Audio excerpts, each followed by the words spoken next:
اعوذ باللہ من الشیطان الرجیم بسم اللہ الرحمن الرحیم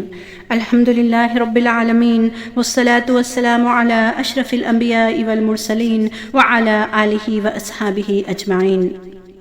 اللہم صل علی محمد وعلی آل محمد کما صلیت علی ابراہیم وعلی آل ابراہیم انکا حمید مجید رب اشرح لی صدری ویسر لی امری واحلل عقدۃ من لسانی یفقہوا قولی۔ السلام علیکم ورحمۃ اللہ وبرکاتہ۔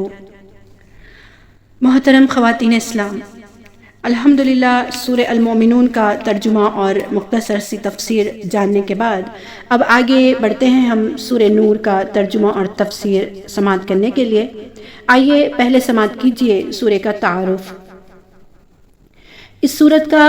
مرکزی موضوع معاشرے میں بے حیائی اور فحاشی کو روکنے اور عفت اور عصمت کو فروغ دینے کے لیے ضروری ہدایات اور احکام دینا ہے۔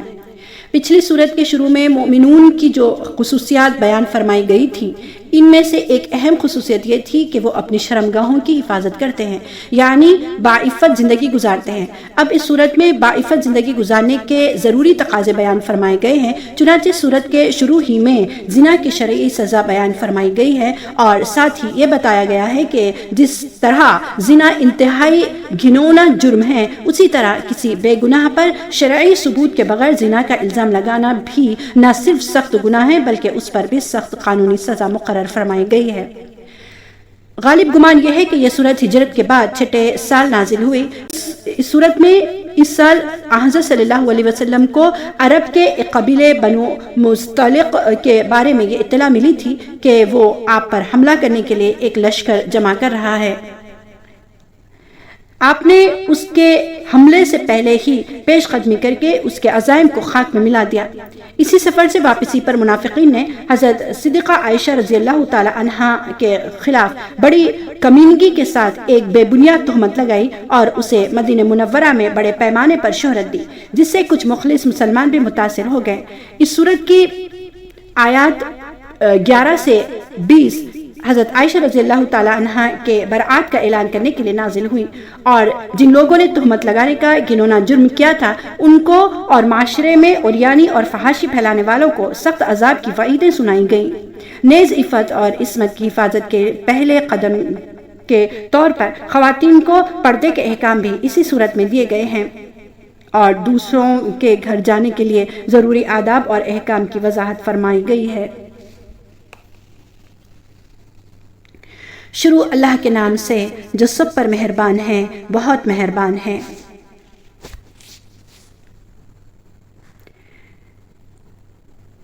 یہ ایک سورت ہے سورہ نور جو ہم نے نازل کی ہے اور جس کے احکام کو ہم نے فرض کیا ہے، اور اس میں کھلی کھلی آیتیں نازل کی ہیں تاکہ نصیحت حاصل کرو۔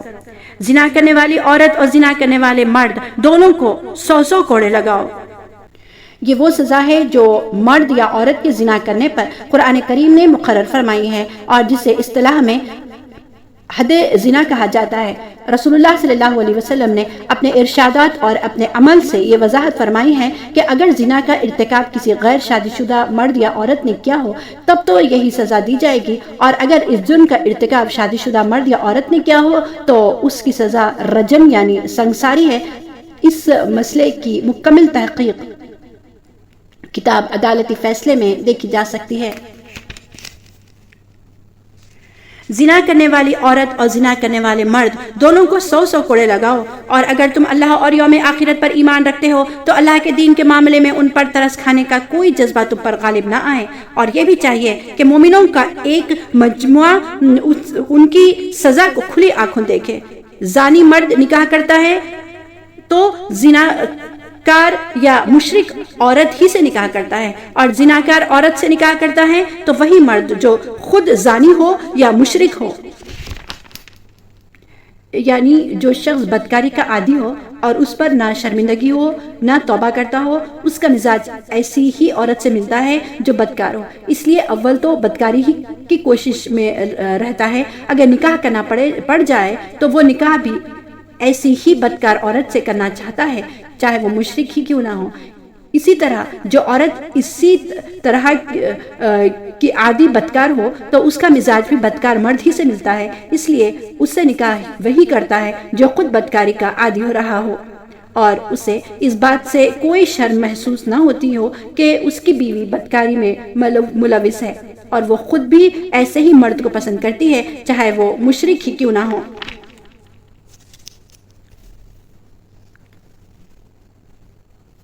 زانی مرد نکاح کرتا ہے تو زناکار یا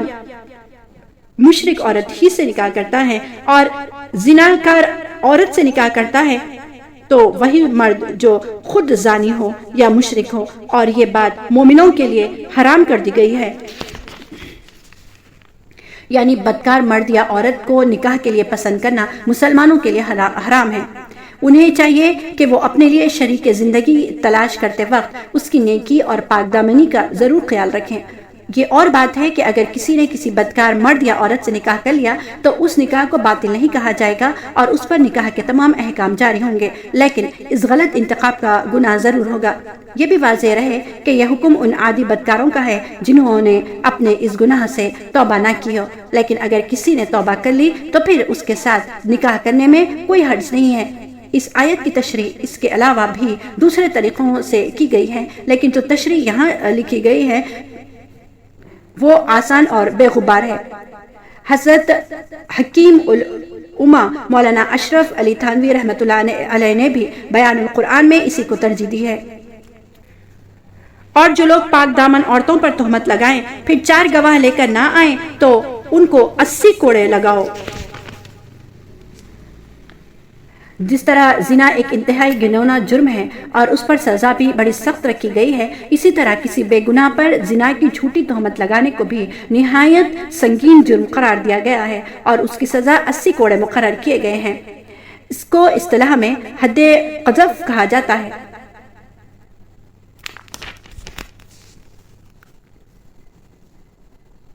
اور جو لوگ پاک دامن عورتوں پر تہمت لگائیں پھر 4 گواہ لے کر نہ آئیں تو ان کو 80 کوڑے لگاؤ اور ان کی گواہی قبول نہ کرو، اور وہ خود فاسق ہے۔ یہ بھی جھوٹی تہمت کی سزا کا ایک حصہ ہے، اور ایسی تہمت لگانے والے کی گواہی کسی بھی مقدمے میں قبول نہیں کی جائے گی۔ ہاں، جو لوگ اس کے بعد توبہ کر لیں اور اپنی اصلاح کر لیں تو اللہ بہت بخشنے والا، بڑا رحم کرنے والا ہے۔ توبہ سے جھوٹی تہمت کا گناہ تو معاف ہو جائے گا، لیکن جو سزائیں اوپر بیان کی گئی ہیں وہ پھر بھی دی جائیں گی۔ اور جو لوگ اپنی بیویوں پر تہمت لگائیں، اگر کوئی شوہر اپنی بیوی پر زنا کی تہمت لگائے تو اوپر جو قاعدہ بیان کیا گیا ہے اس کی رو سے اگر وہ 4 گواہ نہ لا سکے تو اس پر بھی 80 کوڑوں کی سزا لاگو ہونی چاہیے تھی، لیکن میاں بیوی کے تعلقات کی خصوصی نوعیت کی وجہ سے ان کے لیے اللہ تعالیٰ نے ایک الگ خصوصی طریقہ مقرر فرمایا ہے جسے اصطلاح میں لعان کہا جاتا ہے۔ یہ طریقہ کار ان آیات میں بیان ہوا ہے، جس کا خلاصہ یہ ہے کہ شوہر اور بیوی دونوں کو قاضی ان الفاظ میں 5 قسمیں کھانے کو کہے گا جو ان آیتوں میں بیان کیے گئے ہیں، اور اس سے پہلے دونوں کو یہ ترغیب دے گا کہ آخرت کا عذاب دنیا کی سزا سے زیادہ سخت ہے، اس لیے جھوٹی قسم کھانے کے بجائے اصل حقیقت کا اعتراف کر لو۔ اگر بیوی قسم کھانے کے بجائے اپنے جرم کا اعتراف کر لے تو اس پر زنا کی حد جاری ہوگی، اور اگر شوہر قسم کھانے کے بجائے یہ اعتراف کر لے کہ اس نے جھوٹا الزام لگایا تھا تو اس پر وہ حد قذف جاری ہوگی جو آیت نمبر 4 میں بیان کی گئی ہے، اور اگر دونوں قسم کھا لیں تو کسی پر دنیا میں سزا جاری نہیں ہوگی، البتہ اس کے بعد قاضی دونوں کے درمیان نکاح فسخ کر دے گا۔ اور اگر کوئی بچہ پیدا ہوا اور شوہر اسے اپنا بچہ ماننے سے انکار کرے تو وہ صرف ماں کی طرف منسوب ہوگا۔ اور جو لوگ اپنی بیویوں پر تہمت لگائیں اور خود اپنے سوا ان کے پاس کوئی اور گواہ نہ ہو تو ایسے کسی شخص کو جو گواہی دینی ہوگی وہ یہ ہے کہ وہ 4 مرتبہ اللہ کی قسم کھا کر یہ بیان دے کہ وہ بیوی پر لگائے ہوئے الزام میں یقیناً سچا ہے، اور 5ویں مرتبہ یہ کہے کہ اگر میں اپنے الزام میں جھوٹا ہوں تو مجھ پر اللہ کی لعنت ہو۔ اور عورت سے زنا کی سزا دور کرنے کا راستہ یہ ہے کہ وہ 4 مرتبہ اللہ کی قسم کھا کر یہ گواہی دے کہ اس کا شوہر اس الزام میں جھوٹا ہے، اور 5ویں مرتبہ یہ کہے کہ اگر وہ سچا ہو تو مجھ پر اللہ کا غضب نازل ہو، اور اگر تم پر اللہ کا فضل اور اس کی رحمت نہ ہوتی اور یہ بات نہ ہوتی کہ اللہ کثرت سے توبہ قبول کرنے والا حکمت والا ہے، تو خود سوچ لو کہ تمہارا کیا بنتا۔ یعنی لعن کا جو طریقہ کار مقرر کیا گیا ہے وہ اللہ تعالیٰ کا خاص فضل ہے، ورنہ اگر میاں بیوی کے درمیان بھی وہی قاعدہ جاری ہوتا کہ اگر کوئی شوہر اپنی بیوی کو بدکاری میں مبتلا دیکھے تو اس وقت تک زبان نہ کھولے جب تک 4 گواہ میسر نہ ہو، ورنہ خود اس کو 80 کوڑے لگائے جائیں گے تو سخت دشواری کا سامنا ہوتا۔ یقین جانو کہ جو لوگ یہ جھوٹی تہمت گھڑ کر لائے ہیں وہ تمہارے اندر ہی کا ایک ٹولہ ہے۔ یہاں سے آیت نمبر 26 تک جس واقعے کی طرف اشارہ ہے اس کا پس منظر یہ ہے کہ رسول اللہ صلی اللہ علیہ وسلم کے مدینہ منورہ تشریف لانے کے بعد اسلام کو جو تیز رفتار فروغ حاصل ہوا اس پر کفر کی طاقتیں دانت پیس رہی تھیں۔ خود مدینہ منورہ میں ان منافقوں کا ایک گروہ موجود تھا جو زبان سے تو اسلام لے آئے تھے، لیکن ان کے دلوں میں رسول اللہ صلی اللہ علیہ وسلم اور صحابہ اکرام رضی اللہ تعالی عنہما کے خلاف کینہ بھرا ہوا تھا، اور وہ مسلمانوں کو بدنام کرنے اور تکلیف پہنچانے کا کوئی موقع چھوڑتے نہیں تھے۔ اس زمانے میں غزوہ مستلق پیش آیا جس میں ام المومنین حضرت عائشہ رضی اللہ تعالی عنہا بھی رسول اللہ صلی اللہ علیہ وسلم کے ساتھ تھیں۔ واپسی کے سفر میں ایک جگہ پڑاؤ ڈالا گیا تو حضرت عائشہ رضی اللہ تعالی عنہا کا ایک ہار گم ہو گیا اور وہ اس کی تلاش میں جنگل کی طرف نکل گئی۔ رسول اللہ صلی اللہ علیہ وسلم کو اس واقعے کا علم نہیں تھا، اس لیے آپ نے لشکر کو روانہ ہونے کا حکم دے دیا، اور جب حضرت عائشہ رضی اللہ تعالی عنہا واپس آئیں تو قافلہ جا چکا تھا۔ اللہ تعالیٰ نے انہیں ذہانت اور تحمل کا غیر معمولی مقام عطا فرمایا تھا۔ وہ پریشان ہو کر ادھر ادھر جانے کے بجائے اسی جگہ بیٹھ گئیں جہاں سے روانہ ہوئی تھی، کیونکہ انہیں یقین تھا کہ رسول اللہ صلی اللہ علیہ وسلم کو جب ان کی غیر موجودگی کا احساس ہوگا تو وہ آپ ان کی تلاش میں اسی جگہ یا تو خود تشریف لائیں گے یا کسی کو بھیجیں گے۔ قافلوں کا ایک دستور یہ تھا کہ ایک شخص کو قافلے کے بالکل پیچھے اس طرح رکھا جاتا تھا کہ قافلے کی روانگی کے بعد وہ یہ دیکھتا ہوا آئے کہ کوئی چیز گری پڑی تو نہیں رہ گئی ہے۔ اس قافلے میں آپ نے حضرت صفوان بن معطل رضی اللہ تعالی عنہ کو اس کام پر مقرر فرمایا تھا۔ وہ جب اس جگہ سے گزرے جہاں حضرت عائشہ رضی اللہ تعالی عنہا بیٹھی ہوئی تھیں تو انہیں اس سانحے کا علم ہوا، اور پھر انہوں نے اپنا اونٹ ام المومنین رضی اللہ تعالی عنہا کو پیش کیا، جس پر سوار ہو کر وہ مدینہ منورہ پہنچ گئیں۔ اس واقعے کو منافقین کے سردار عبداللہ بن عبی نے ایک بتنگڑ بنا لیا کہ حضرت عائشہ رضی اللہ تعالی عنہا نے تنہا صفوان بن معطل رضی اللہ تعالی عنہ کے ساتھ سفر کیا ہے، اور اس کی وجہ سے آپ پر وہ گھنونی تہمت لگائی جسے زبان سے نکالنا بھی ایک غیرت مند مسلمان کے لیے مشکل ہے۔ عبداللہ بن عبی نے اس تہمت کو اتنی شہرت دی کہ وہ 3 سادہ لوگ مسلمان بھی اس کے فریب میں آ گئے، اور اس طرح کئی دن تک یہ بے سروپا باتیں لوگوں میں پھیلائی جاتی رہیں۔ بالآخر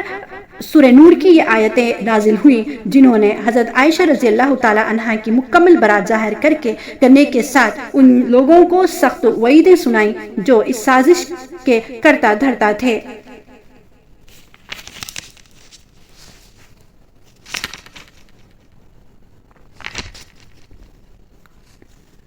یقین جانو جو لوگ یہ جھوٹی تہمت گھڑ کر لائے ہیں وہ تمہارے اندر ہی کا ایک ٹولہ ہے۔ تم اس بات کو اپنے لیے برا نہ سمجھو بلکہ یہ تمہارے لیے بہتر ہی بہتر ہے۔ یعنی اگرچہ بظاہر یہ واقعہ بڑا تکلیف دہ تھا لیکن انجام کے لحاظ سے یہ تمہارے حق میں بہتر ہی بہتر ہے۔ اول تو اس لیے کہ اس کے ذریعے وہ لوگ بے نقاب ہو گئے جو قانوادہ نبوت کے خلاف سازشیں کرتے تھے۔ دوسرے، حضرت عائشہ رضی اللہ تعالی عنہا کا مقام میں بلند لوگوں پر ظاہر ہوا۔ تیسرے، اس واقعے سے مسلمانوں کو جو تکلیف پہنچی اس پر انہیں بڑا ثواب ہوا۔ ان لوگوں میں سے ہر ایک کے حصے میں اپنے کیے کا گناہ آیا ہے، اور ان میں سے جس شخص نے اس بہتان کا بڑا حصہ اپنے سر لیا ہے اس کے لیے تو زبردست عذاب ہے۔ اس سے مراد منافقوں کا سردار عبداللہ بن ابی ہے، جس نے یہ ساری سازش تیار کی تھی۔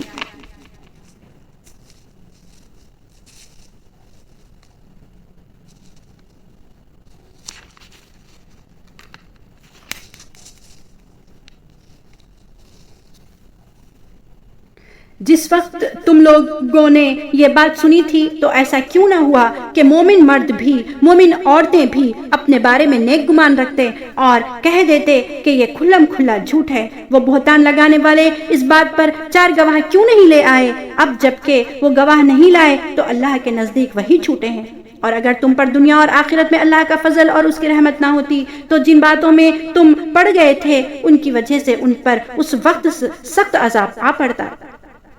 جب تم اپنی زبانوں سے اس بات کو ایک دوسرے پر نقل کر رہے تھے۔ اگرچہ اکثر مخلص مسلمان اس تہمت کو جھوٹی سمجھتے تھے، لیکن مجلسوں میں اس کا تذکرہ ہونے لگا تھا۔ اس آیت نے بتایا کہ اس طرح کے بے بنیاد اور بے دلیل باتوں کا تذکرہ کرنا بھی جائز نہیں ہے۔ جب تم اپنی زبانوں سے اس بات کو ایک دوسرے سے نقل کر رہے تھے اور اپنے منہ سے وہ بات کہہ رہے تھے جس کا تمہیں کوئی علم نہیں تھا تو تم اس بات کو معمولی سمجھ رہے تھے، حالانکہ اللہ کے نزدیک وہ بڑی سنگین بات تھی۔ اور جس وقت تم نے یہ بات سنی تھی اسی وقت تم نے یہ کیوں نہیں کہا کہ ہمیں کوئی حق نہیں پہنچتا کہ ہم یہ بات منہ سے نکالیں؟ یا اللہ، آپ کی ذات ہر عیب سے پاک ہے، یہ تو بڑا زبردست بہتان ہے۔ اللہ تمہیں نصیحت کرتا ہے کہ پھر کبھی ایسا نہ کرنا، اگر واقعی تم مومن ہو۔ اور اللہ تمہارے سامنے ہدایت کی باتیں صاف صاف بیان کر رہا ہے، اور اللہ علم کا بھی مالک ہے، حکمت کا بھی مالک۔ یاد رکھو کہ جو لوگ یہ چاہتے ہیں کہ ایمان والوں میں بے حیائی پھیلے، ان کے لیے دنیا اور آخرت میں دردناک عذاب ہے، اور اللہ جانتا ہے اور تم نہیں جانتے۔ اور اگر یہ بات نہ ہوتی کہ اللہ کا فضل اور اس کی رحمت تمہارے شامل حال ہے اور اللہ بڑا شفیق، بڑا مہربان ہے، تو تم بھی نہ بچتے۔ اے ایمان والو،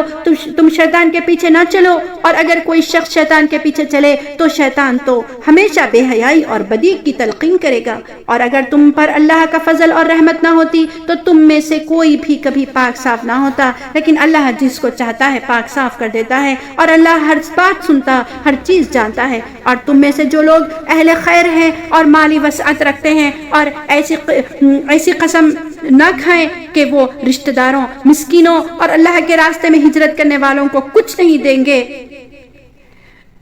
جو 2-3 مخلص مسلمان اپنی سادہ لوہی اور منافقوں کے پروپیگنڈے کا شکار ہو گئے تھے، ان میں سے ایک مستہ بن اساسہ رضی اللہ تعالیٰ عنہ بھی تھے، جو مہاجر صحابی تھے اور حضرت صدیق اکبر رضی اللہ تعالیٰ عنہ کے رشتہ دار بھی تھے۔ حضرت صدیق اکبر رضی اللہ تعالیٰ عنہ ان کی مالی مدد فرمایا کرتے تھے۔ جب ان کو پتا چلا کہ مستہ رضی اللہ تعالیٰ عنہ نے بھی حضرت عائشہ رضی اللہ تعالیٰ عنہ کے خلاف ایسی باتیں کی ہیں تو انہوں نے قسم کھا لی کہ میں آئندہ ان کی مالی مدد نہیں کروں گا۔ حضرت مستہ سے غلطی ضرور ہو گئی تھی، لیکن پھر انہوں نے سچے دل سے توبہ بھی کر لی تھی، اس لیے اللہ تعالیٰ نے اس آیت میں متنبہ فرمایا کہ ان کی مالی مدد نہ کرنے کی قسم کھانا ٹھیک نہیں ہے۔ جب انہوں نے توبہ کر لی ہے تو ان کو معاف کر دینا چاہیے۔ حضرت صدیق اکبر رضی اللہ تعالیٰ عنہ نے چنانچہ اس آیت کے نزول کے بعد ان کی مالی امداد دوبارہ جاری کر دی، اپنی قسم کا کفارہ ادا کیا اور فرمایا کہ آئندہ کبھی اس امداد کو بند نہیں کروں گا۔ اور انہیں چاہیے کہ معافی اور درگزر سے کام لیں۔ کیا تمہیں یہ پسند نہیں ہے کہ اللہ تمہاری خطائیں بخش دے؟ اور اللہ بہت بخشنے والا، بڑا مہربان ہے۔ یاد رکھو کہ جو لوگ پاک دامن بھولی بھالی مسلمان عورتوں پر تہمت لگاتے ہیں ان پر دنیا اور آخرت میں پھٹکار پڑ چکی ہے، اور ان کو اس دن زبردست عذاب ہوگا جس دن خود ان کی زبانیں، ان کے ہاتھ، ان کے پاؤں ان کے خلاف اس کرتوت کی گواہی دیں گے جو وہ کرتے رہے ہیں۔ اس دن اللہ ان کو وہ بدلہ پورا دے دے گا جس کے وہ مستحق ہے، اور ان کو پتہ چل جائے گا کہ اللہ ہی حق ہے اور وہی ساری بات کھول دینے والا ہے۔ گندی عورتیں گندے مردوں کے لائق ہیں، اور گندے مرد گندی عورتوں کے لائق، اور پاک باز عورتیں پاک باز مردوں کے لائق ہیں، اور پاک باز مرد پاک باز عورتوں کے لائق۔ ارشاد فرمایا گیا ہے کہ اس کائنات میں رسول اللہ صلی اللہ علیہ وسلم سے زیادہ پاک باز شخصیت کا تصور بھی نہیں کیا جا سکتا۔ چنانچہ اس اصول کے تحت یہ ممکن ہی نہیں تھا کہ اللہ تعالیٰ آپ کی زوجیت میں کسی ایسی خاتون کو لائے جو معزلہ پاک باز نہ ہو۔ کوئی شخص اس بات پر غور کر لیتا تو اس پر اس تہمت کی حقیقت واضح ہو جاتی۔ یہ پاک باز مرد اور عورتیں ان باتوں سے بالکل مبرہ ہیں جو یہ لوگ بنا رہے ہیں۔ ان پاک بازوں کے حصے میں تو مغفرت ہے اور باعزت رزق۔ اے ایمان والو، اپنے گھروں کے سوا دوسرے گھروں میں اس وقت تک داخل نہ ہو جب تک اجازت نہ لے لو، اور ان میں بسنے والوں کو سلام نہ کر لو۔ یہاں سے معاشرے میں بے حیائی پھیلنے کے بنیادی اسباب پر پہرا بٹھانے کے لیے کچھ احکام دیے جا رہے ہیں۔ ان میں سب سے پہلا حکم یہ دیا گیا ہے کہ کسی دوسرے کے گھر میں داخل ہونے سے پہلے اس سے اجازت لینا ضروری ہے۔ اس میں ایک تو حکمت یہ ہے کہ کسی دوسرے کے گھر میں بے جا مداخلت نہ ہو جس سے اسے تکلیف پہنچے۔ دوسرے، بلا اجازت کسی کے گھر میں چلے جانے سے بے حیائی کو بھی فروغ مل سکتا ہے، اور اجازت لینے کا طریقہ بھی یہ بتایا گیا ہے کہ باہر سے السلام علیکم کہا جائے، یا اگر یہ خیال ہو کہ گھر والا سلام نہیں سن سکے گا اور اجازت دستک دے کر یا گھنٹی بجا کر لی جا رہی ہے، تو جب گھر والا سامنے آ جائے اس وقت اسے سلام کیا جائے۔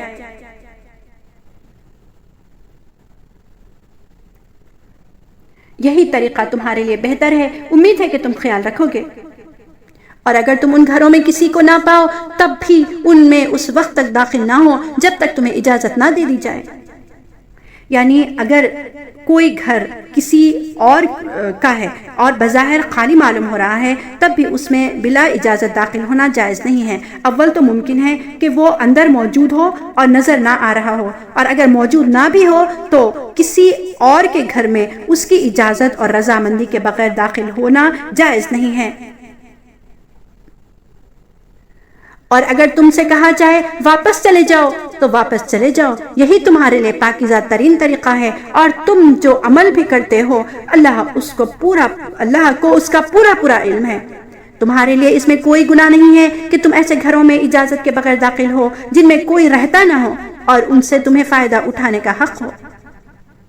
اس سے مراد وہ عوامی مقامات ہیں جو کسی ایک شخص یا اشخاص کی ملکیت نہیں ہوتے، بلکہ عوام کو ان سے فائدہ اٹھانے کی اجازت ہوتی ہے۔ مثلا عوامی مسافر خانے، ہوٹل کے بیرونی حصے، ہاسپٹل، ڈاک خانے، پارک، مدرسے وغیرہ۔ اجازت طلب کرنے کے مفصل احکام کے لیے ان آیات کے تحت معارف القرآن کی طرف رجوع کیا جائے، جس میں یہ اہم احکام بڑے شرح و بسط کے ساتھ بیان کیے گئے ہیں۔ اور تم جو کام علانیہ کرتے ہو اور جو چھپ کر کرتے ہو اللہ ان سب کو جانتا ہے۔ مومن مردوں سے کہہ دو کہ وہ اپنی نگاہیں نیچی رکھیں اور اپنی شرمگاہوں کی حفاظت کریں، یہی ان کے لیے پاکیزہ ترین طریقہ ہے۔ اور جو کارروائیاں کرتے ہیں اللہ ان سب سے پوری طرح باخبر ہے۔ اور مومن عورتوں سے کہہ دو کہ وہ اپنی نگاہیں نیچی رکھیں اور اپنی شرمگاہوں کی حفاظت کریں، اور اپنی سجاوٹ کو کسی پر ظاہر نہ کریں سوائے اس کے جو خود ہی ظاہر ہو جائے۔ سجاوٹ سے مراد جسم کے وہ حصے ہیں جن پر زیور پہنا جاتا ہے یا خوشنما کپڑے پہنے جاتے ہیں، لہٰذا اس آیت کریمہ نے عورتوں کو یہ حکم دیا ہے کہ وہ غیر محرم مردوں کے سامنے اپنا پورا جسم کسی ایسی چادر یا برقعے سے چھپا لیں جو ان کی سجاوٹ کے مقامات کو چھپا لے۔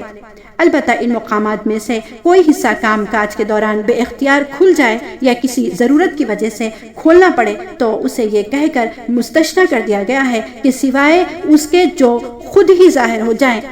تفسیر ابن